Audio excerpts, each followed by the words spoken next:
تو supreme court of Pakistan نے کہا کہ ہم سندھ حکومت کے رحم و کرم پر سیلاب زدگان کو نہیں چھوڑیں گے، اور اس وجہ سے جو بھی وہاں پر حالات ہیں ہمیں اس کی رپورٹ دیں، ہم صرف یہ چاہتے ہیں آپ کو مطمئن کرنا ہوگا کہ عوام کے لیے آپ کام کر رہے ہیں۔ اور یہ پہلے جو چیف جسٹس تھے گلزار، انہوں نے کافی چیزوں کو دیکھا اور معاملات کو دیکھا، اور اب شکر ہے کہ یہ معاملہ سندھ ہائی کورٹ نے اٹھایا کہ الٹیمیٹلی کوئی نہ کوئی فائدہ عوام کو ضرور پہنچے گا۔ فیصل وافڈا کی جو درخواست ہے اس پر آج سماعت ہوئی ہے، اور فیصل وافڈا کی جو درخواست ہے اس میں دو چیزوں پر سپریم کورٹ آف پاکستان میں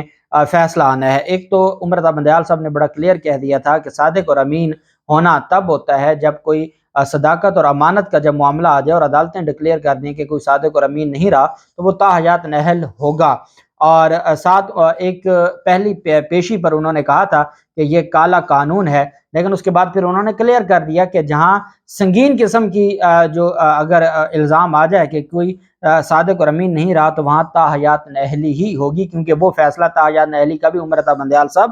لکھنے والے تھے۔ آج جب عدالت میں سماعت ہوئی تو عمر رضا بندیال صاحب نے ریمارکس دیتے ہوئے کہا کہ الیکشن کمیشن کو مضبوط اور بااختیار بنانا چاہتے ہیں، ہم نہیں چاہتے کہ الیکشن کمیشن کا فیصلہ کوئی ریٹ میں اڑاتا رہے۔ انتخابی معاملات میں الیکشن کمیشن ماہر ہے، انتخابی معاملات میں الیکشن کمیشن ماہر ہے، پتہ نہیں وہ کون سی ماہرانہ ان کی سرگرمیاں ہیں جو آنریبل چیف جسٹس کو تو نظر آ گئی ہیں، عوام کو نہیں نظر آتی۔ نہ کسی الیکشن میں یہ دھاندلی روک سکتے ہیں، ان سے پوچھا جاتا ہے کہ آپ جنرل الیکشن کے لیے تیار ہیں، یہ تیار نہیں ہیں۔ ان کو کہا جاتا ہے کہ ای وی ایم کے ذریعے آپ الیکشن کروائیں گے، اس کے لیے بھی یہ تیار نہیں ہے۔ لیکن آنریبل چیف جسٹس آپ سمجھتے ہیں جی کہ جو ماہر ہے الیکشن کمیشن اپنے الیکشن کروانے کا۔ ساتھ عدالت نے کہا کہ الیکشن کمیشن نے تا حیات نااہلی کا فیصلہ برقرار رکھا ہے، الیکشن کمیشن کو حقائق کے تعین کے لیے مقدمہ ہائی کورٹ نہیں بھیجا تھا۔ وکیل فیصل وافڈا نے عدالت سے کہا کہ ہائی کورٹ کے کہنے سے الیکشن کمیشن عدالت بن جائے گا، اگر مقدمہ ہائی کورٹ نے بھیجا ہے الیکشن کمیشن کو تو ہائی کورٹ کے کہنے سے الیکشن کمیشن کے پاس عدالت کے اختیارات آ جائیں گے۔ بڑا تیکھا سوال تھا جو فیصل وافڈا کے وکیل نے عدالت سے پوچھا، اور اسلام آباد ہائی کورٹ نے الیکشن کمیشن کے دائرہ اختیار پر فیصلہ نہیں دیا، اور اسلام آباد ہائی کورٹ کو یہ چاہیے تھا کہ وہ دیکھتے کہ کیا الیکشن کمیشن کا یہ دائرہ اختیار بنتا ہے یا نہیں بنتا۔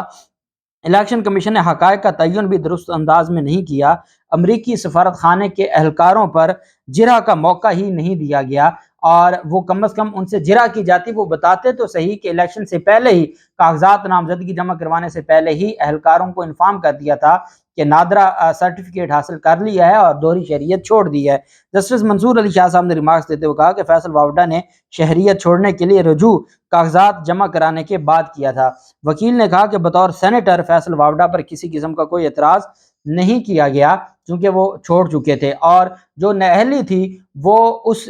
ٹرم کے لیے تھی، وہ اس مدت میعاد کے لیے تھی جو 5 سال کی، جب اس نے ریزائن کر دیا تو وہ ختم ہو گئی۔ اس وجہ سے یہ جو الیکشن کمیشن کا فیصلہ ہے یہ درست نہیں ہے۔ اگر اس نے اس وقت اس کی کوئی لیگیلٹی تھی بھی تو اس کا تھا کہ جو اس نے الیکشن لڑا ہے اس سے وہ ڈی سیٹ ہو جائے اور وہ اس مدت کے لیے نااہل ہو جائے، تو وہ ختم ہو چکا، اس نے ریزائن کر دیا۔ جب سینٹ کا الیکشن لڑا تو تب وہ نااہل نہیں تھا۔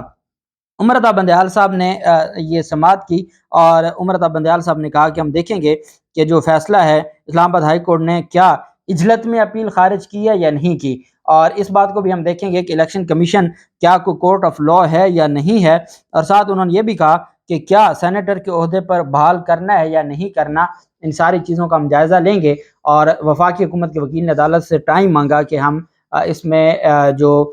جواب جمع کروانا چاہتے ہیں الیکشن کمیشن کے دائرہ اختیار میں، تو ایڈوکیٹ وسیم سجاد نے ریپریزنٹ کیا فیصل وافڈا کو، اور عدالت نے 19 اکتوبر تک سماعت ملتوی کر دی، اور عدالت نے کہا کہ 19 اکتوبر کو ہم جواب دے کے فیصلہ کریں گے الیکشن کمیشن کے دائرہ اختیار کے حوالے سے۔ جبکہ دوسری طرف وفاقی حکومت نے رجوع کر لیا ہے